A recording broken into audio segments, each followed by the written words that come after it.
ইমরান, তুমি কেন আমাকে বাড়িতে গিয়া কইলা যে আম্মা অসুস্থ? তোমারে আমাকে বাড়িতে নিয়ে আসার লাগিয়ে মানে তোমার সাথে ঝগড়া করতে করতে আমার একটা অভ্যাস হয়ে গেছে। এখন তোমার সাথে ঝগড়া না করলে, দুষ্টামি না করলে আমার পেটের ভাত হজম হয় না। আজকে শুধু ঝগড়া করুন না, আজকে তোমার মাথা ফাটামো। রান্নার মধ্যে তো স্বাদ, গন্ধ, লবণ, তেল কিছু ঠিক মতো হয় নাই।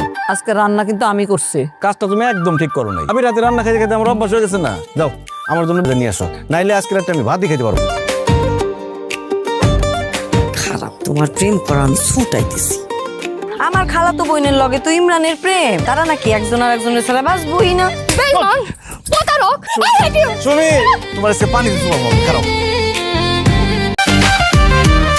ইমরান, তুমি কেন আমাকে বাড়িতে গিয়া কইলা যে আম্মা অসুস্থ?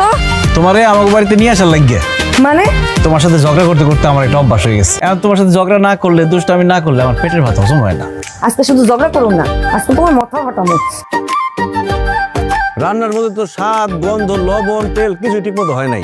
আজকে রান্না কিন্তু আমি করছি। কাজটা তুমি একদম ঠিক করো নাই। আমি রাতে রান্না খাইতে খাইতে আমার অভ্যাস হয়ে গেছে না। যাও আমার জন্য নিয়ে আসো, নাইলে আজকে রাতে আমি ভাতই খেতে পারবো। খারাপ, তোমার প্রেম করা আমি ছুটাইতেছি। আমার খালাতো বোনের লগে তো ইমরানের প্রেম, তারা নাকি একজন আর একজনের ছাড়া বাঁচবই না। বেঈমান, প্রতারক, সুমি, তোমার আজকে পানি দিতে পারবো না, খারাপ।